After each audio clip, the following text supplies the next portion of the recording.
Gloire à Dieu. Nous allons prendre nos requêtes.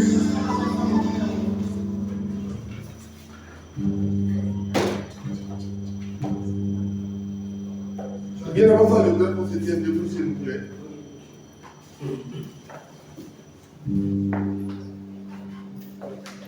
Et gloire à toi, Seigneur. Je vais demander à notre bien-aimé frère Charles de présenter ce moment au Seigneur. Amen. Éternel Père, Dieu de gloire, Dieu de bonté, Dieu de miséricorde, nous voici dans ta présence. Et nous voulons bénir ton nom, éternel Père, parce que tu nous as permis de nous réveiller en ce matin. Tu nous as permis cet esprit de venir t'adorer, de te lever, de célébrer. Ce n'est pas donné à tout le monde. Éternel Père, nous te confions ceux qui arrivent aussi, afin que tu puisses les protéger. Nous te confions, éternel Père, tous les chants qui seront proposés, tous ces moments, éternel Père, qui seront proposés. Éternel Père, nous te confions, éternel Père, le culte en général. Nous offrons un sacrifice vivant, éternel Père, afin que tu puisses nous bénir, afin que tu puisses nous purifier, nous fortifier. Éternel Père, guéris les cœurs, éternel Père. Nous te confions le message qui sera donné, le pasteur, éternel Père. Nous te confions le dirigeant, les chanteurs, le peuple, cet esprit, que ton Esprit Saint, éternel Père, dirige tout. Nous te confions ce culte, éternel Père, car tu es le Dieu vivant. Sois glorifié. Amen. Amen. Gloire à Dieu. Nous allons prendre nos recueils de 167 pour ceux qui ont les recueils. Numéro 167, miséricorde insondable. Dieu peut-il tout pardonner? Oui. Dieu peut-il tout pardonner? Amen. Nous venons à lui ce matin tel que nous sommes. Alléluia. Miséricorde insondable, Dieu peut-il tout pardonner à tout insignifiant coupable et mes péchés oubliés. Jésus, je viens.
De nos péchés.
recevoir notre pasteur pour la suite du programme. Nous allons l'accueillir paternellement.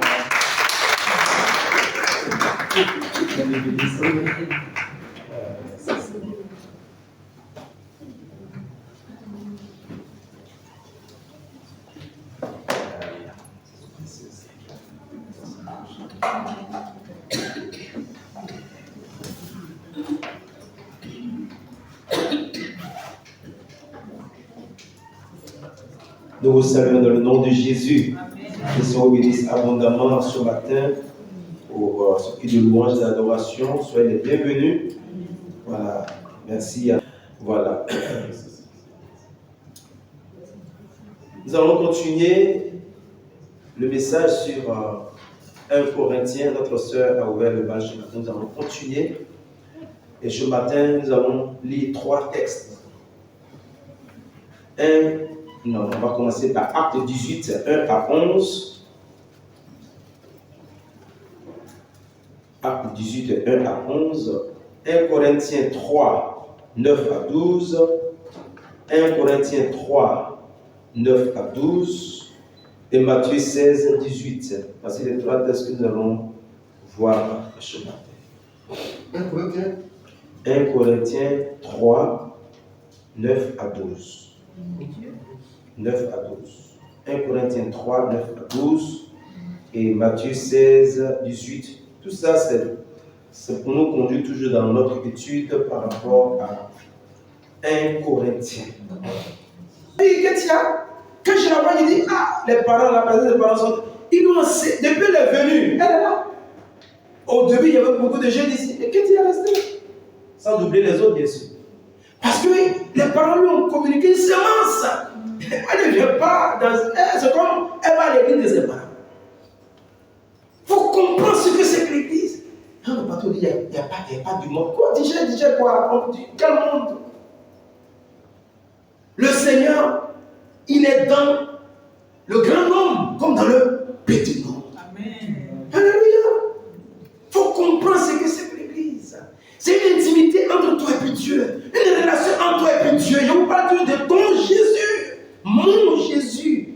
C'est pas que je me partage avec les gens. Non. Il est en toi. Amen.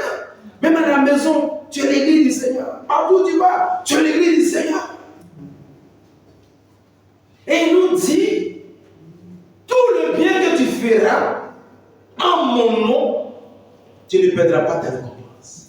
Amen. Ce que tu apportes ici, là, ça, tu ne perdras pas ta récompense. Pas écrit ça. Même si ce sont les hommes qui gèrent, mais c'est à Dieu que tu as donné. Et si c'est à Dieu que tu as donné, ça va arriver au bon endroit. Alléluia. Amen. Et le Seigneur se souviendra de toi. Amen. Tout ce que tu fais dans l'église, même si les gens ne voient pas, même si les gens ne t'acclament pas, même si les gens ne te remercient pas, sache que le Seigneur, qui voit tout, il te le rendra. Amen. Et il dit, tu ne perdras pas ta récompense. Bien aimé, c'est la raison pour laquelle nous devons persévérer dans le bien et non dans le mal.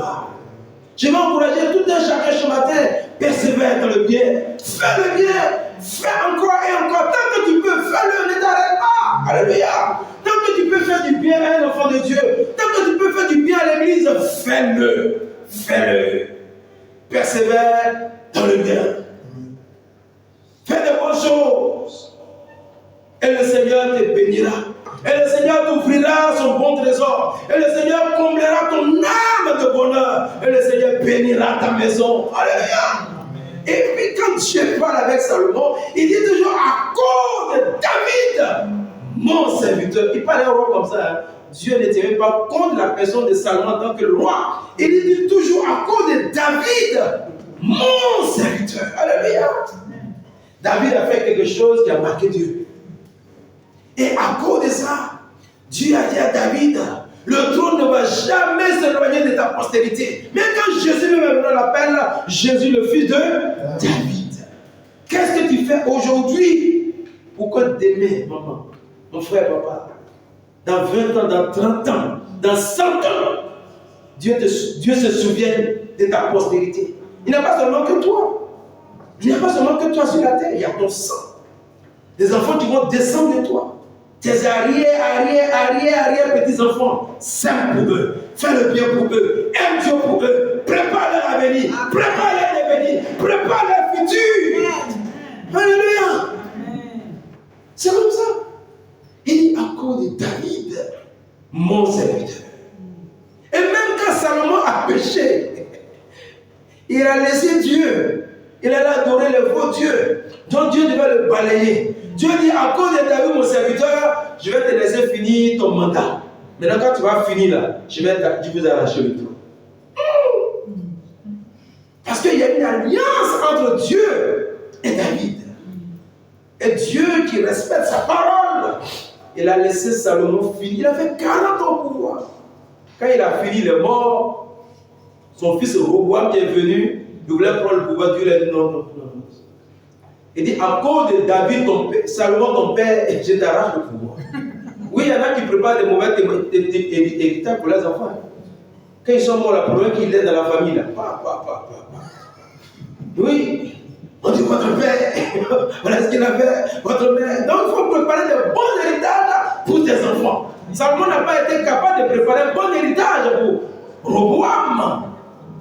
Mais David, par contre, il a préparé un bon héritage pour Salomon. Est-ce que Dieu parle à quelqu'un ce matin? Ne vois pas tout de suite là. Non. Quitte ça, c'est les détails. Il y a deux personnes, il ne faut pas regarder ça. Voyons loin. Voyons loin. Alléluia. Que le nom du Seigneur soit béni. Et dit, tu ne perdras pas ta récompense. Seigneur te bénira. Tu ouvriras son bon trésor. Fais le bien, ne te décourage pas. Fais le bien, tu es à l'église. Fais ce que tu peux faire. Fais le bien. Fais le bien. Donne-toi. Voilà.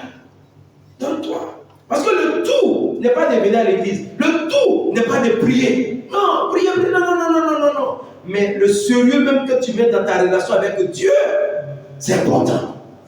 Amen. Oui. Quand on prêche, tu écoutes avec ton esprit. Tu écoutes Dieu parler à ton cœur. Tu ne rejettes pas les paroles. Non. Tu écoutes Dieu. Tu écoutes Dieu. Tu écoutes Dieu. Qu'est-ce que Dieu veut me dire aujourd'hui? Qu'est-ce que Dieu veut me dire aujourd'hui? Voilà comment tu prépares ton âme à communier avec Dieu. Que le nom du Seigneur soit béni. Amen. Voilà, merci Seigneur. 1 Corinthiens, chapitre 3, le verset 10.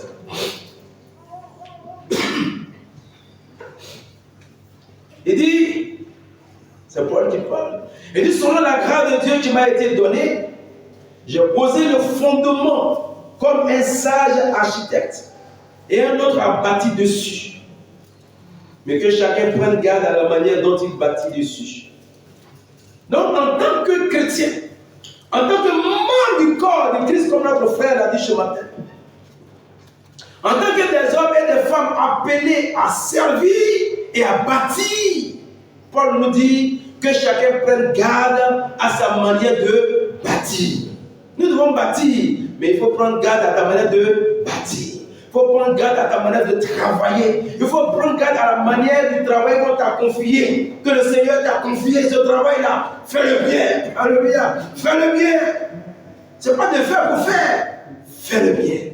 Parce que Dieu, il a sa caméra qui nous voit. Oui. Imagine là où tu travailles, s'il y avait une caméra sur toi. Parce que tu vas bien faire. Avec Dieu, c'est comme ça. Partout où tu vas, il a sa caméra qui te voit. La caméra de Dieu te suit partout. Et Dieu tient compte. Donc Paul nous dit, nous sommes appelés à bâtir, mais nous devons prendre garde à notre manière de bâtir. Il faut prendre garde à ta manière de servir Dieu. Parce que un jour, nous allons rendre compte au Seigneur. C'est ça, je vous dis, ne voyons pas seulement maintenant. Il faut voir loin. Il faut voir comme Dieu voit. Parce qu'un jour, nous allons rendre compte au Seigneur et nous allons dire au Seigneur ce que nous avons fait de l'Église. Ce que nous avons fait avec l'Église. Est-ce que nous avons fait dans l'Église?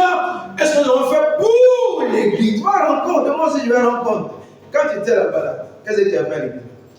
Non, explique bien. Qu'est-ce que tu as fait dans l'église? Qu'est-ce que tu as fait pour l'église? Qu'est-ce que tu as fait avec l'église? Bien-aimés, ce sont des pensées très importantes. Que Dieu nous aide ce matin.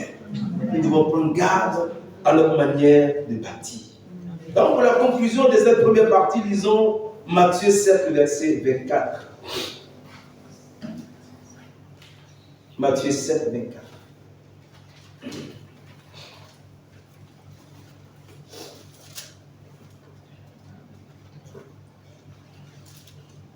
C'est le Seigneur Jésus qui parle. Il dit, c'est pourquoi quiconque entend ces paroles que j'ai dit et les met en pratique sera semblable à un homme prudent qui a bâti sa maison sur le roc. Verset 25. La pluie est tombée, les torrents sont venus, les vents ont soufflé et se sont jetés contre cette maison, mais elle n'est point tombée parce qu'elle était fondée sur le roc. Le roc, c'est Jésus, le fondement de l'Église. Il faut bâtir ta vie chrétienne sur Jésus, sur le roc, pas sur le sable, pas sur la philosophie, pas sur la prédication de quelqu'un. Non, il faut bâtir ta vie chrétienne sur Jésus lui-même. Et lorsque la tempête va s'élever, les vents violents vont souffler, la pluie va venir, ta maison ne tombera pas. Alléluia. Et quand tu vas travailler, l'ennemi ne pourra pas t'atteindre dans ton travail. Dans ton foyer, il ne pourra pas t'atteindre. Et tes enfants, il ne pourra pas les atteindre. Et ton mari et ta femme, il ne pourra pas les atteindre. Parce que tu as bâti ta vie sur Jésus, le roc. Alléluia. Est-ce que Dieu parle à quelqu'un ce matin? Merci Seigneur. Nous allons aller encore pour 5-10 minutes avant de nous arrêter. Et nous verrons le reste le dimanche prochain. Acte 18, à partir du verset 1.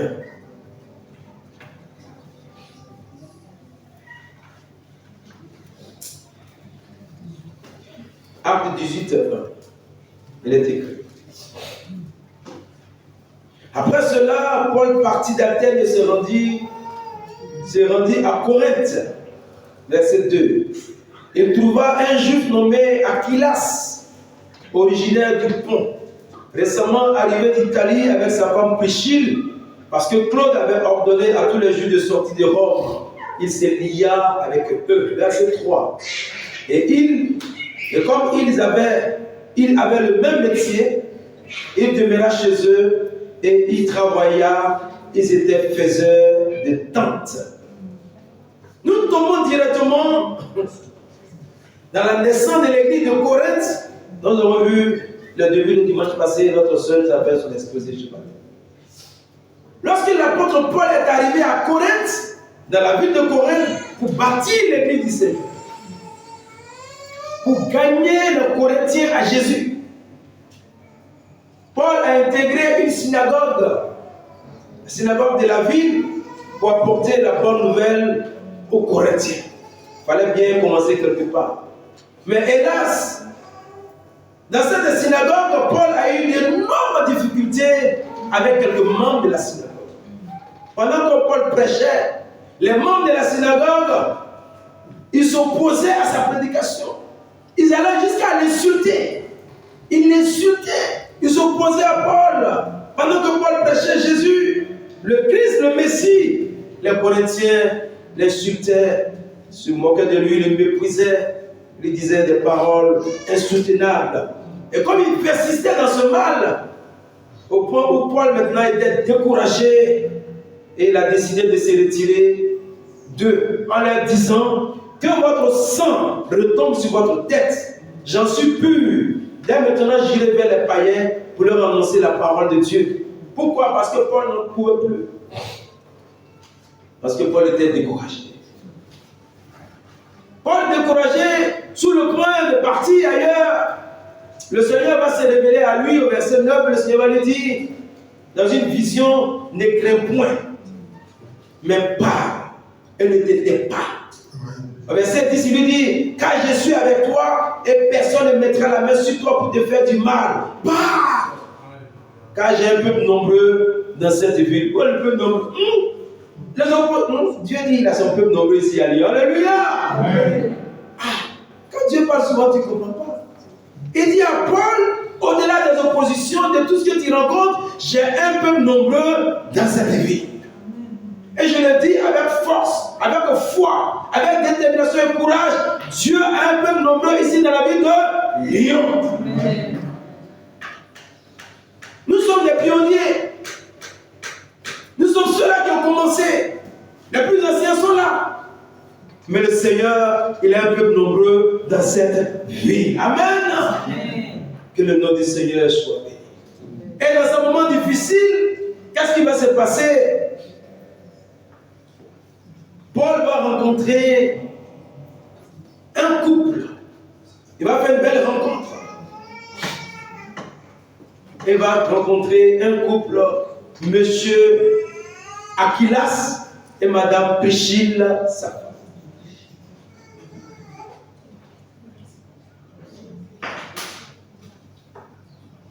Monsieur Aquilas et Priscille, sa femme. Et à travers ces bien-aimés, l'apôtre va réussir à bâtir l'église de Corinthe. Et comme il fait chaud, et puis le temps est un peu parti, c'est une très bonne partie, on va les exemple le dimanche prochain. Alléluia. Amen. On peut acclamer Dieu pour nous arrêter là. Voilà. On dit, les parents, la présence des parents sont. Ils nous ont. Depuis les venus, elle est là. Au début, il y avait beaucoup de gens, sans oublier les autres, bien sûr. Parce que les parents lui ont communiqué une semence. Elle ne vient pas dans. C'est comme elle va à l'église de ses parents. Il faut comprendre ce que c'est que l'église. Non, le patron dit il n'y a pas du monde. Quoi, DJ quoi? Quel monde? Le Seigneur, il est dans le grand nombre comme dans le petit nombre. Amen. Alléluia. Il faut comprendre ce que c'est que l'église. C'est une intimité entre toi et puis Dieu. Une relation entre toi et puis Dieu. Je vous parle de ton Jésus. Mon Jésus. C'est pas quelque chose qu'on partage avec les gens. Non. Il est en toi. Amen. Même à la maison, tu es l'église du Seigneur. Partout où tu vas, tu es l'église du Seigneur. Et il nous dit, tout le bien que tu feras en mon nom, tu ne perdras pas ta récompense. Amen. Ce que tu apportes ici, là, ça, tu ne perdras pas ta récompense. Il faut écrire ça. Même si ce sont les autres qui gèrent, mais c'est à Dieu que tu as donné. Et si c'est à Dieu que tu as donné, ça va arriver au bon endroit. Alléluia. Amen. Et le Seigneur se souviendra de toi. Amen. Tout ce que tu fais dans l'église, même si les gens ne voient pas, même si les gens ne t'acclament pas, même si les gens ne te remercient pas, sache que le Seigneur, tu vois tout, il te le rendra. Amen. Et il dit, tu ne perdras pas ta récompense. Bien aimé, c'est la raison pour laquelle nous devons persévérer dans le bien et non dans le mal. Je vais encourager tout un chacun ce matin, persévère dans le bien, fais le bien, fais encore et encore. Tant que tu peux, fais-le, ne t'arrête pas. Alléluia. Tant que tu peux faire du bien à un enfant de Dieu, tant que tu peux faire du bien à l'église, fais-le, fais-le. Persévère dans le bien. Fais de bonnes choses. Et le Seigneur te bénira. Et le Seigneur t'ouvrira son bon trésor. Et le Seigneur comblera ton âme de bonheur. Et le Seigneur bénira ta maison. Alléluia. Et puis quand Dieu parle avec Salomon, il dit toujours à cause de David, mon serviteur. Il parlait au roi comme ça. Hein. Dieu ne tirait pas contre la personne de Salomon en tant que roi. Il dit toujours à cause de David, mon serviteur. Alléluia. David a fait quelque chose qui a marqué Dieu. Et à cause de ça, Dieu a dit à David, le trône ne va jamais s'éloigner de ta postérité. Mais quand Jésus même l'appelle, Jésus le fils de David. Qu'est-ce que tu fais aujourd'hui pour que demain, maman, mon frère, papa, dans 20 ans, dans 30 ans, dans 100 ans, Dieu se souvienne de ta postérité. Il n'y a pas seulement que toi. Il n'y a pas seulement que toi sur la terre, il y a ton sang. Des enfants qui vont descendre de toi. Tes arrière petits-enfants, sème pour eux, fais le bien pour eux, aime Dieu pour eux, prépare leur avenir, prépare leur devenir, prépare leur futur. Alléluia.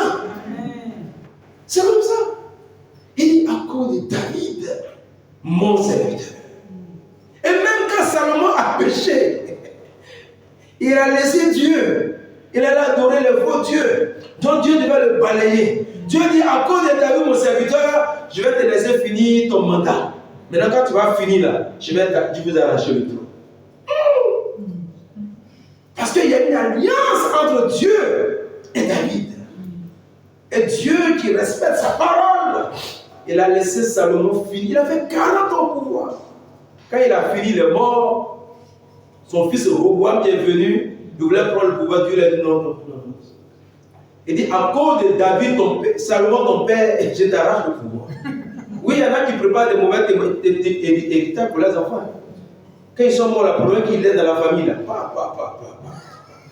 Oui, on dit votre père, voilà ce qu'il a fait, votre mère. Donc il faut préparer de bons héritages pour tes enfants. Salomon n'a pas été capable de préparer un bon héritage pour Roboam.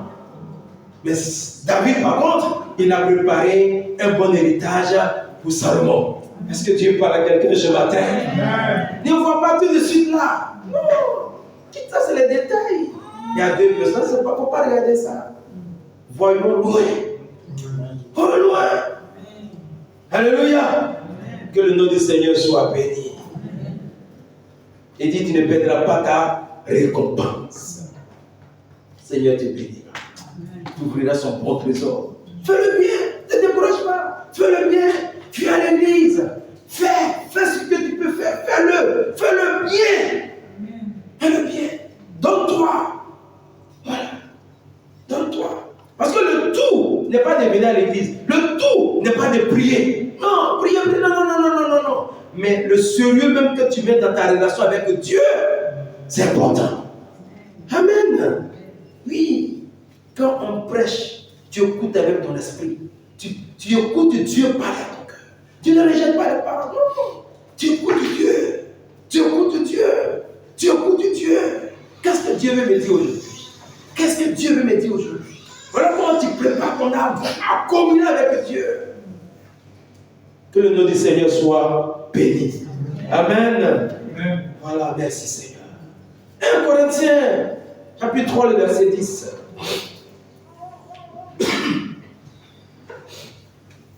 Il dit, c'est Paul qui parle, il dit, selon la grâce de Dieu qui m'a été donnée, j'ai posé le fondement comme un sage architecte et un autre a bâti dessus. Mais que chacun prenne garde à la manière dont il bâtit dessus. Donc, en tant que chrétien, en tant que membre du corps de Christ, comme notre frère l'a dit ce matin, en tant que des hommes et des femmes appelés à servir et à bâtir, Paul nous dit que chacun prenne garde à sa manière de bâtir. Nous devons bâtir, mais il faut prendre garde à ta manière de bâtir. Il faut prendre garde à ta manière de travailler. Il faut prendre garde à la manière du travail qu'on t'a confié. Que le Seigneur t'a confié ce travail-là. Fais-le bien. Alléluia. Fais-le bien. Ce n'est pas de faire pour faire. Fais-le bien.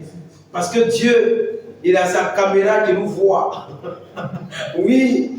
Imagine là où tu travailles, s'il y avait une caméra sur toi. Parce que tu vas bien faire.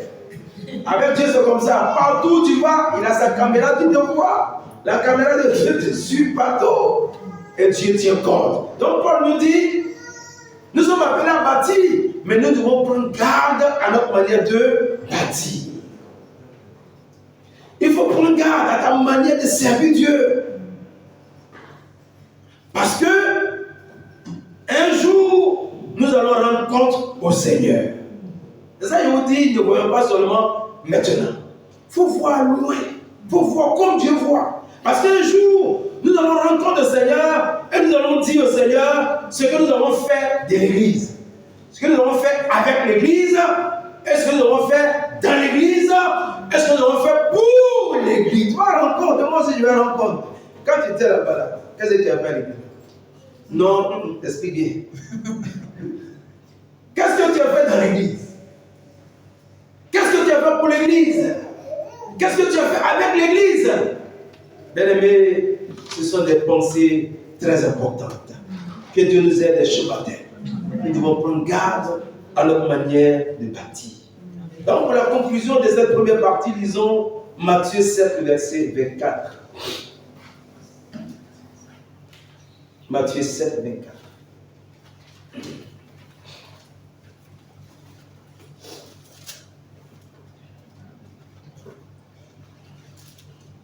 C'est le Seigneur Jésus qui parle. Il dit, c'est pourquoi quiconque entend ces paroles que j'ai dit et les met en pratique sera semblable à un homme prudent qui a bâti sa maison sur le roc. Verset 25. La pluie est tombée, les torrents sont venus, les vents ont soufflé et se sont jetés contre cette maison, mais elle n'est point tombée parce qu'elle était fondée sur le roc. Le roc, c'est Jésus, le fondement de l'Église. Il faut bâtir ta vie chrétienne sur Jésus, sur le roc, pas sur le sable, pas sur la philosophie, pas sur la prédication mais de quelqu'un. Non, il faut bâtir ta vie chrétienne sur Jésus lui-même. Et lorsque la tempête va se lever, les vents violents vont souffler, la pluie va venir, ta maison ne tombera pas. Alléluia. Et quand tu vas travailler, l'ennemi ne pourra pas t'atteindre dans ton travail. Dans ton foyer, il ne pourra pas t'atteindre. Et tes enfants, il ne pourra pas les atteindre. Et ton mari et ta femme, il ne pourra pas les atteindre. Parce que tu as bâti ta vie sur Jésus, le roc. Alléluia. Est-ce que Dieu parle à quelqu'un ce matin? Merci Seigneur. Nous allons aller encore pour 5-10 minutes avant de nous arrêter. Et nous verrons le reste le dimanche prochain. Acte 18, à partir du verset 1.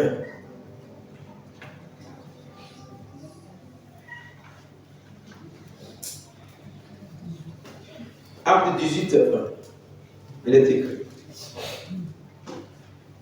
Après cela, Paul partit d'Athènes et se rendit à Corinthe.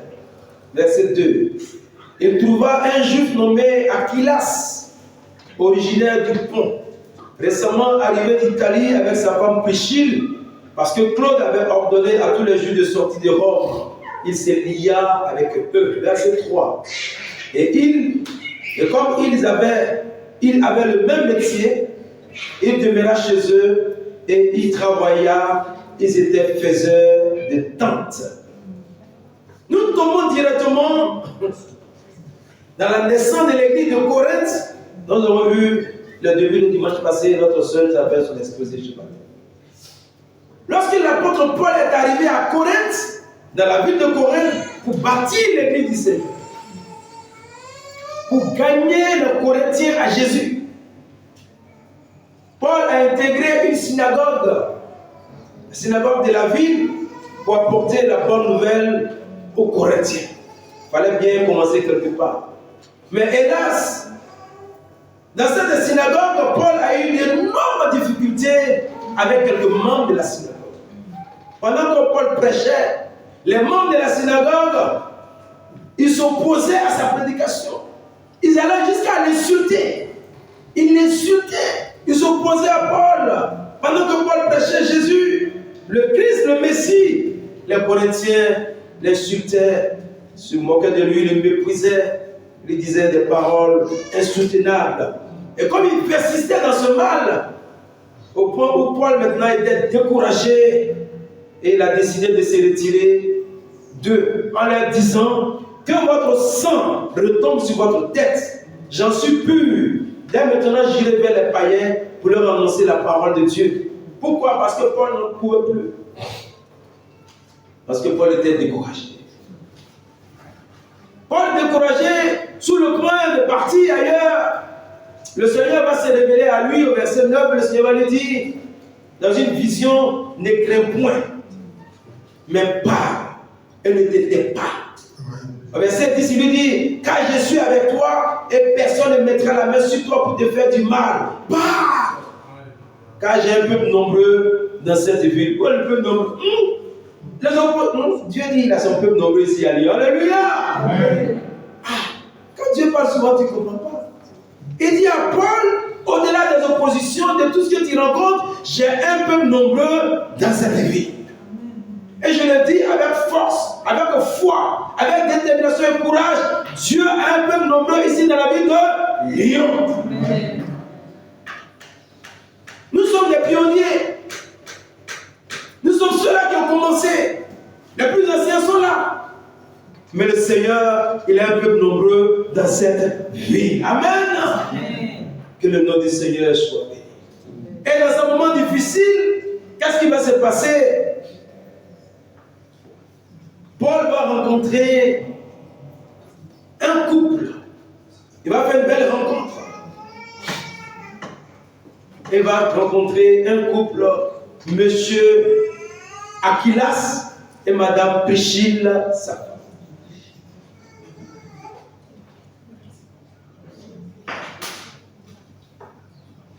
Monsieur Aquilas et Priscille, sa femme. Et à travers ces bien-aimés, l'apôtre va réussir à bâtir l'église de Corinth. Et comme il fait chaud, et puis le temps est un peu parti, c'est une très bonne partie, on va les exemple le dimanche prochain. Alléluia. Amen. On peut acclamer Dieu pour nous arrêter là. Voilà. Dieu, nous te bénissons, nous te rendons toute la gloire. Seigneur, je bénis ton nom parce que tu es fidèle. Amen. Tu es le Dieu suprême. Tu es celui-là, Seigneur, qui tient toutes choses entre tes mains. Seigneur, nous te disons merci pour ce message. Merci, Seigneur, pour ton serviteur que tu as utilisé, Seigneur Dieu, pour nous apporter, Seigneur Dieu, ce message. Merci encore de ce que nous savons que c'est toi, Seigneur Dieu, qui as bâti, Seigneur Dieu, cette église. Nous savons que, Seigneur Dieu, tu es là, présent, Seigneur, dans cette église. Seigneur, même si la pluie, il va tomber, Seigneur, tu es là. Même si les gens s'en vont, Seigneur, c'est toi, Seigneur Dieu, qui ramène, Seigneur Dieu, ceux-là même qui ont soif de toi. Et nous bénissons ton nom parce que nous savons que l'église est remplie dans le nom de Jésus. Merci encore de ce que, Seigneur, nous avons fini et nous allons partir et nous te disons merci pour la semaine que tu bénis. Bénis ceux qui vont au travail, bénis ceux qui vont à l'école. Seigneur, que ta grâce, ta faveur soit sur chacun d'eux. Merci pour la semaine, Seigneur Dieu, que tu bénis. Que la gloire se te revienne au nom de Jésus. Amen. Amen. Dieu, nous te bénissons, nous te rendons toute la gloire. Seigneur, je bénis ton nom parce que tu es fidèle. Amen. Tu es le Dieu suprême. Tu es celui-là, Seigneur, qui tient toutes choses entre tes mains. Seigneur, nous te disons merci pour ce message. Merci, Seigneur, pour ton serviteur que tu as utilisé, Seigneur Dieu, pour nous apporter, Seigneur Dieu, ce message. Merci encore de ce que nous savons que c'est toi, Seigneur Dieu, qui as bâti, Seigneur Dieu, cette église. Nous savons que, Seigneur Dieu, tu es là, présent, Seigneur, dans cette église. Seigneur, même si la pluie, il va tomber, Seigneur, tu es là. Même si les gens s'en vont, Seigneur, c'est toi, Seigneur Dieu, qui ramène, Seigneur Dieu, ceux-là même qui ont soif de toi. Et nous bénissons ton nom parce que nous savons que l'église est remplie dans le nom de Jésus. Merci encore de ce que, Seigneur, nous avons fini et nous allons partir et nous te disons merci pour la semaine que tu bénis. Bénis ceux qui vont au travail, bénis ceux qui vont à l'école. Seigneur, que ta grâce, ta faveur soit sur chacun d'eux. Merci pour la semaine, Seigneur Dieu, que tu bénis. Que la gloire se te revienne au nom de Jésus. Amen. Amen.